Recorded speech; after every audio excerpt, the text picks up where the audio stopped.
Fête du travail en République démocratique du Congo, occasion de rendre hommage à des millions d'hommes et des femmes qui se tuent à la tâche au quotidien pour leur famille et pour le pays, et ce, parfois dans des conditions pas agréables. Vous suivrez des dossiers complets dans ce journal. La Croix-Rouge RDC a secouru plus de 3000 déplacés de Kwamouth. Un important lot des biens de première nécessité leur ont été distribués en attendant l'appui du gouvernement. C'était samedi qu'ils recevaient cette aide au bord de la catastrophe.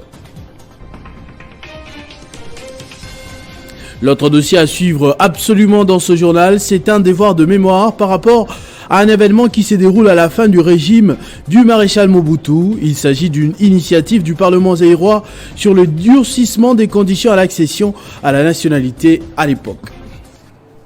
Mesdames et messieurs, bonjour. Un jour mémorable, un jour où les travailleurs rendent hommage à ceux qui ont payé de leur vie pour un travail décent, affranchi de toute servitude. Le ministre congolais, responsable de l'emploi, travail et prévoyance sociale, Claudine Doucy, a, dans son message diffusé hier à la télévision nationale, rendu hommage aux travailleurs de l'Est du pays, victimes de guerre, ainsi qu'aux compatriotes de Kwamouth et de la commune de Maluku, victimes des conflits tribaux. Ces jours nous rappellent les martyrs de Chicago et symbolisent la lutte des classes et de l'identité du monde du travail. À cette occasion, les travailleuses et travailleurs congolais rendent hommage à tous ceux qui ont payé de leur vie la quête d'un monde de travail affranchi de toute servitude et de toute exploitation de l'homme par l'homme pour le progrès de l'humanité et la bonne gouvernance du monde du travail. Nos pensées pieuses vont vers nos dignes filles et fils qui ont quitté cette terre et dont nous gardons le meilleur souvenir. J'ai saisi cette occasion pour rendre un hommage mérité au premier travailleur congolais, je cite son Excellence, Félix Antoine Tshisekedi Tshilombo, président de la République, chef de l'État, qui ne ménage aucun effort pour restaurer la paix sur l'ensemble du territoire national en général et en particulier à l'est de la République démocratique du Congo, où des milliers de travailleurs ainsi que leurs familles périssent chaque jour suite aux affres et atrocités de la guerre barbare et injuste nous imposée par le Rwanda sous couvert des terroristes du M23. Il en est de même pour nos compatriotes de Kwamouth et de la commune de Maluku, victimes des conflits tribaux. Promouvoir l'emploi et le travail décent dans un monde en mutation, tel est le thème de la Journée internationale du travail pour cette édition 2023.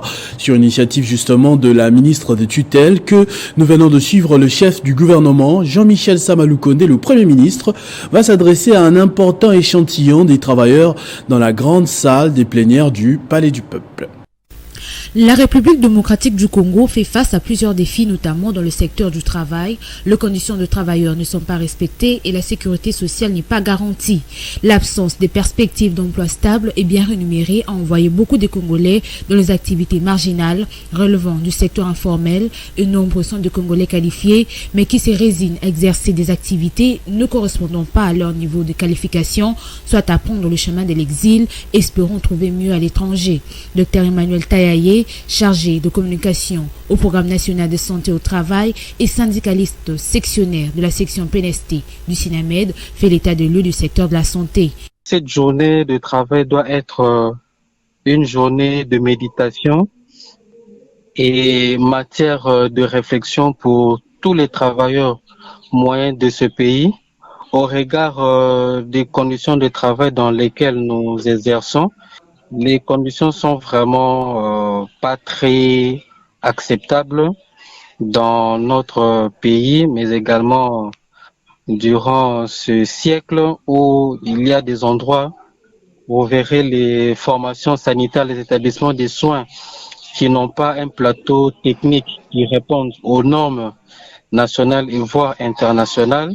Il faut qu'il y ait une baisse de train de vie du gouvernement et que le surplus doit être réparti de manière équitable à travers tous les fonctionnaires de et même toute la communauté de la République démocratique du Congo, pas seulement la ville-province de Kinshasa. Le gouvernement est donc appelé à s'engager à concevoir et à mener une politique responsable en matière d'emploi, des salaires et de sécurité sociale des travailleurs, afin de donner aux Congolais des perspectives et de briser le cercle vicieux du trinôme, chômage, salaire indécent, incertitude sociale.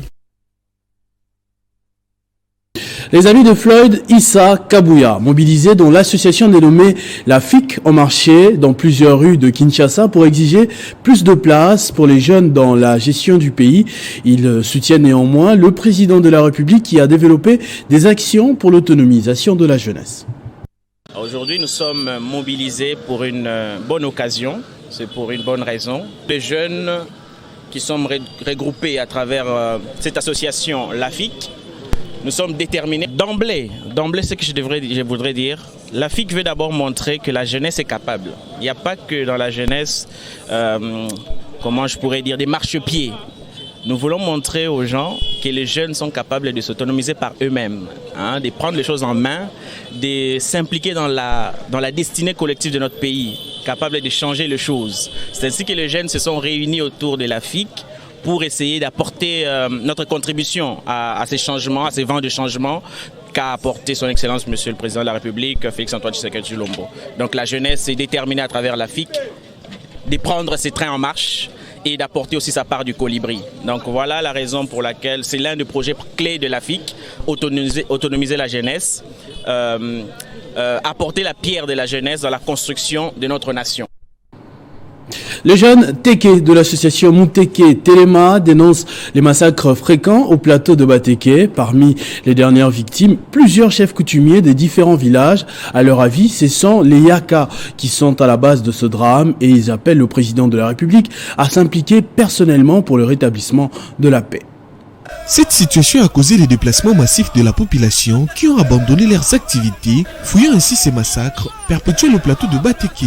Face à cette situation, les jeunes Teke, au nom de leur communauté, constatent avec regret cette barbarie aux nombreuses victimes dans un mémo déposé au bureau du quartier Menkao où ils appellent les autorités compétentes à des solutions idoines. Le peuple Teke est un peuple de paix, un peuple qui sait cohabiter avec tout le monde. Par ailleurs, nous constatons l'abandon total du gouvernement dans cette affaire qui nous pousse à nous poser quelques questions, entre autres. Le peuple Teke, ne sont-ils pas des Congolais ? N'ont-ils pas droit à une vie paisible et à la protection de l'État? Jusqu'à quand le gouvernement va se saisir de ce dossier? La situation du plateau de Bateke ne préoccupe-t-elle pas le président de la République? Nous demandons l'implication personnelle du président de la République, chef de l'État et garant de la nation. Qu'il pense au moins à ces enfants qui ont été obligés d'abandonner leurs écoles, aux enfants devenus orphelins, veuves, et aux familles disent que les Yaka, milice Mobondo, en ont décidé ainsi. Que la paix et la justice soient faites pour apaiser certains esprits. Il demande donc au gouvernement via ses ministères des Affaires sociales et de la Santé de s'occuper des déplacés jusqu'ici négligés et de laisser aux forces de l'ordre d'arrêter tous les miliciens installés dans le village Teke, le rétablissement de la paix avec une commission impartiale et la réhabilitation des chefs coutumiers légitimes. Alerte, l'histoire risque de se répéter. Un mauvais vote au Parlement peut occasionner un fâcheux précédent. Il y a exactement 28 ans aujourd'hui, le Parlement zaïrois avait adopté une série de mesures sur la nationalité et en frustré une partie de la communauté congolaise. Cet événement a lancé les déclins du régime du président Mobutu. À chaque fois que le nationalisme a été mal interprété de par le monde, que ce soit en Allemagne ou en Côte d'Ivoire, la catastrophe n'est jamais bien loin. Jean-David Kilolo est revenu déçu sur ce dossier de la rédaction. En République démocratique du Congo, rien de nouveau. Tout ça se répète. Le contentieux sur la nationalité ne date pas d'aujourd'hui, ça date d'il y a de cela très longtemps. Né le 28 avril 1995, le Parlement zaïrois, sous la direction de son vice-président Anzuluni Bembe, adopte une série de mesures sur la nationalité. Pour bien d'observateurs, cette résolution est l'acte 1 de ce qui deviendra quelque temps après la guerre de Banyamulenge. Cette résolution visait ostensiblement à empêcher les réfugiés rwandais et burundais d'acquérir la nationalité zaïroise, mais finit par s'appliquer à la plupart des rwandophones du Zaïre, dont les Banyamulenge. Il s'agissait en fait de l'application des conclusions du rapport élaboré par une commission parlementaire dépêchée dans la région, présidée par M. Vangu Mambweni Mabusana. Cette commission avait recommandé le nettoyage du Zaïre de tout élément Munyarwanda. Sa conclusion était que les Tutsis prépareraient un royaume amitique qui couvrirait le Rwanda, l'Ouganda, le Burundi, le Kenya, la Tanzanie et les Zaïre. Un membre de la commission, Rémi Kalegamire, un avou du Sud Kivu, dénonça cette dérive. Rémi Kalegamire va se désolidariser des autres membres de la commission, expliquant bien qu'il existait des Banyarwanda zaïrois. Il fut déchu de son mandat de parlementaire et de sa nationalité rwandaise. Cette situation avait été accentuée par la pression démographique due au déferlement de 1 200 000 réfugiés rwandais et burundais dans le Kivu, compliquant la cohabitation entre autochtones zaïrois et Banyamulenge implantés de longue date au Kivu. Petit à petit, c'est une hostilité anti-Tutsi qui s'installa au Zaïre, incitant ainsi le régime de Mobutu à remettre en cause les acquis de leur nationalité zaïroise. La Croix-Rouge de la République démocratique du Congo a volé au secours des déplacés du territoire de Kamut, reçus dans le chef-lieu de la ville-province de Kwilu. Cette structure humanitaire a apporté à ces déplacés d'importants kits alimentaires composés notamment de plusieurs produits de grande consommation. Ils l'ont reçu samedi dans la ville de Bandoutou.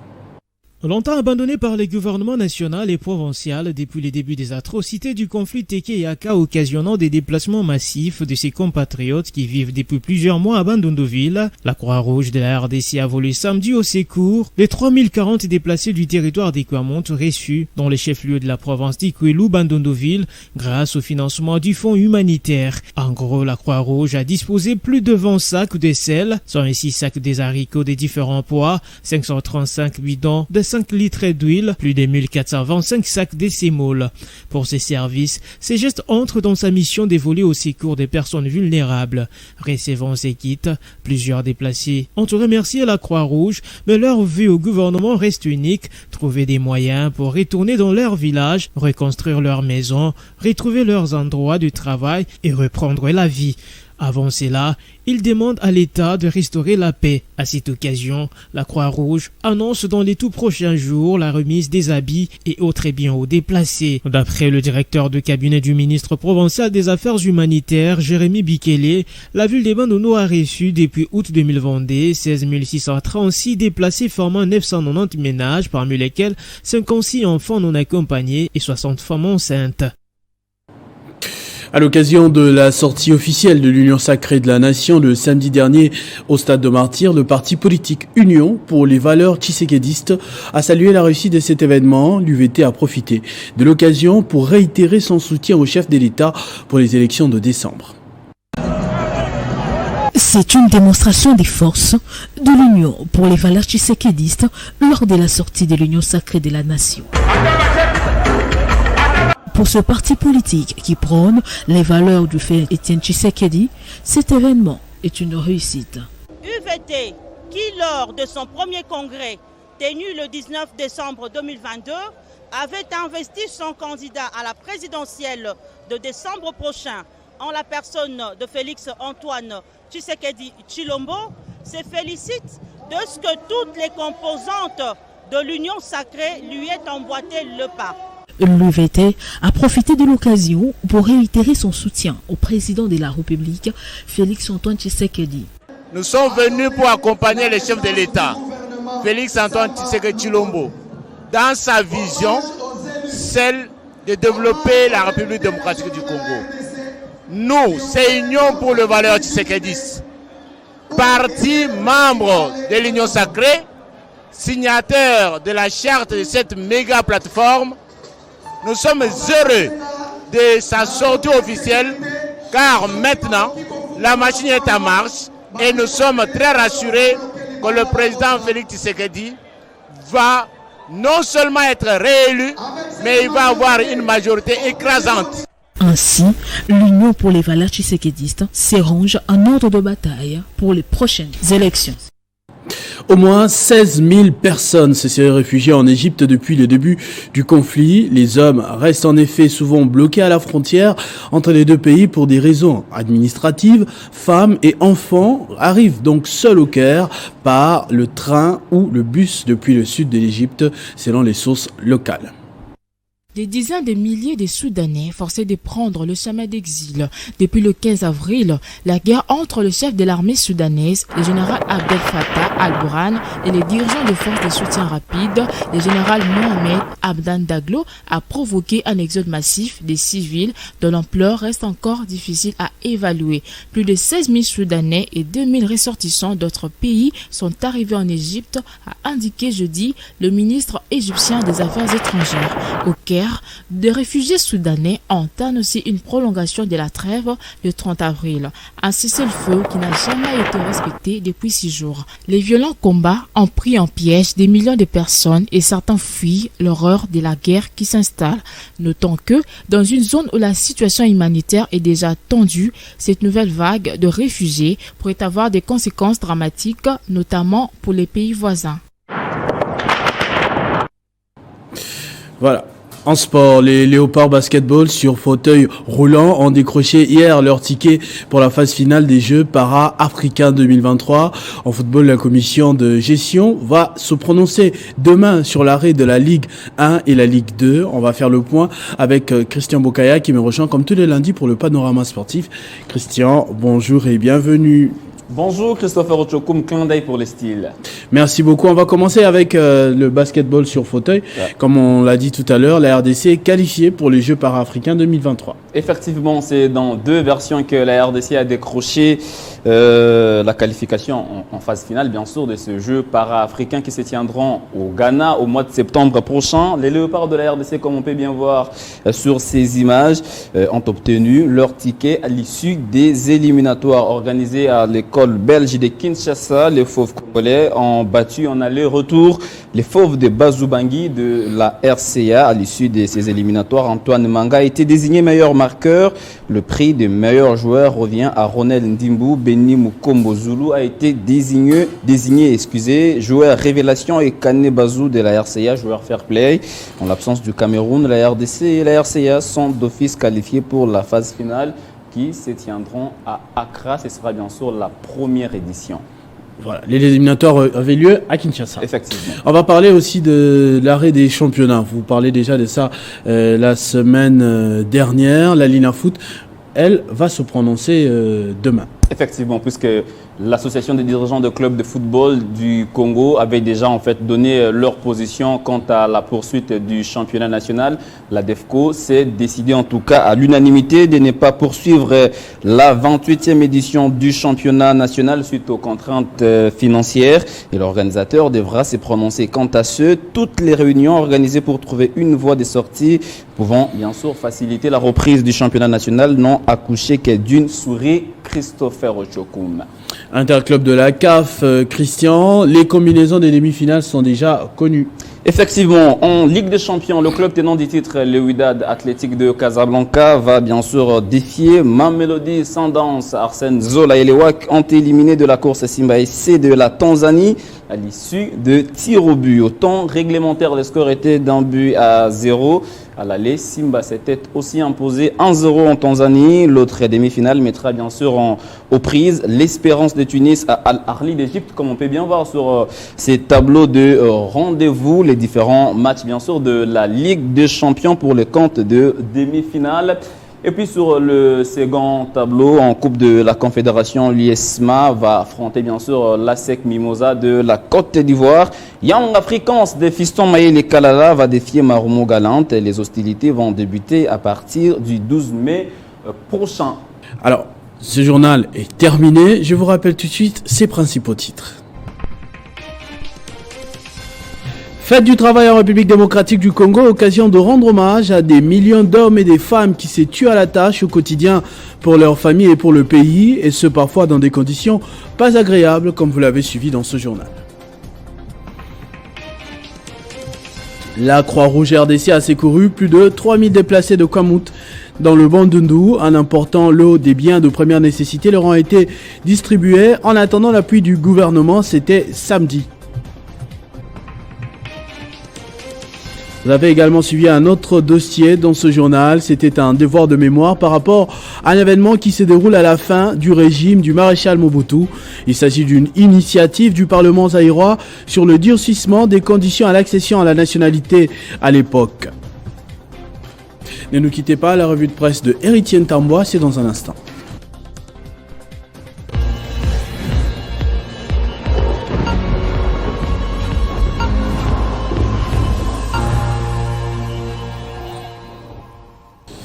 Héritier qui va me rejoindre de l'autre côté du plateau, bonjour et bienvenue. Merci beaucoup Christopher et salutations respectueuses à toutes ces personnes qui nous suivent de partout.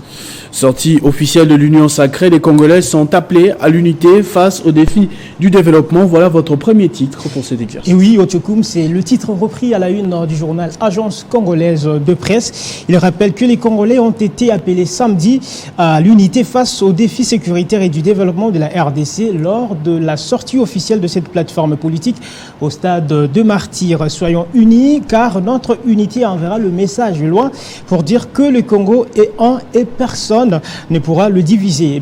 L'unité, la souveraineté et l'intégrité territoriale du Congo sont négociables. Ce sont là les propos du leader du mouvement pour la libération du Congo, Jean-Pierre Bemba, rapporté par ACP. Ce média renseigne par ailleurs, Christopher, que les autres membres du Présidium ont tour à tour pris la parole pour appeler les Congolais à l'unité et à l'amour de la patrie. Pour sa part, Média Congo.net, Christopher rapporte néanmoins les propos du général Sylvano Kasongo en titrant « Aucun mort, aucun blessé enregistré ». Eh bien, le commissaire divisionnaire de la police nationale congolaise de la ville-province de Kinshasa, le général Sylvano Kasongo, par les biais d'un communiqué officiel, informe l'opinion qu'aucun incident n'a été enregistré avant, pendant et après la manifestation liée à la sortie officielle de la plateforme politique dénommée Union sacrée de la nation. Il salue la discipline et la bravoure des policiers commis au maintien de l'ordre public et la sécurité des personnes et de leurs biens. Votre deuxième sujet parle naturellement du 1er mai, mais vous avez fait un tour en France où l'actualité reste dominée par la mobilisation historique contre la réforme des retraites. Absolument. Quelques 300 points de rassemblement sont prévus dans toute la France pour protester contre la réforme de retraite le jour de la fête du travail ce lundi. Eh bien, une mobilisation historique selon Christopher, nos confrères de France 24. Le média renseigne que pour assurer la sécurité, 12 000 policiers et gendarmes ont été mobilisés. Cette fête de travailleurs se déroule dans l'unité syndicale et rien que ça, c'est réjoui dans le journal du dimanche, le secrétaire général de Force ouvrière, Frédéric Suyot. Eh bien, dans la capitale, le cortège s'élancera à 14h de la place de la République en direction de celle de la Nation avec la présence annoncé de syndicalistes du monde entier. Christopher, nous avons également lu Radio France International qui mentionne un titre assez semblable au précédent, mais avec un contenu tout à fait différent. En 1er mai, annoncé comme historique dans les contextes de la réforme de retraite. Les syndicats entendent montrer en ce lundi qu'ils n'abandonnent, voulais-je dire, pas les combats contre la réforme de retraite, tandis que l'exécutif espère, lui, tourner la page. Ce 1er mai mobilisera-t-il autant que de la dernière manifestation du 13 avril dernier, lors de laquelle, selon la CGT, plus d'1,5 million de personnes étaient attendues dans la rue. Eh bien, les syndicats disent en tout cas s'attendre à jusqu'à 1,5 million de personnes dans les rues, a déclaré Laurent Berger, le secrétaire général du syndicat CFDT dimanche. Eh bien, RFI signale par ailleurs que les trafics aériens s'annoncent très perturbés avec 25 à 33% des vols annulés dans les plus grands aéroports français. Christopher Otiokoum, voilà qui met fin à notre revue de presse de ce lundi. Merci beaucoup Héritier Ntamboa pour tous ces titres et cette lecture transversale des journaux. Je vous en prie. À tous et à toutes également, merci de votre attention soutenue. Restez fidèles au programme de votre chaîne Télé 50. Vivez heureux, vivez 100 ans, mesdames et messieurs.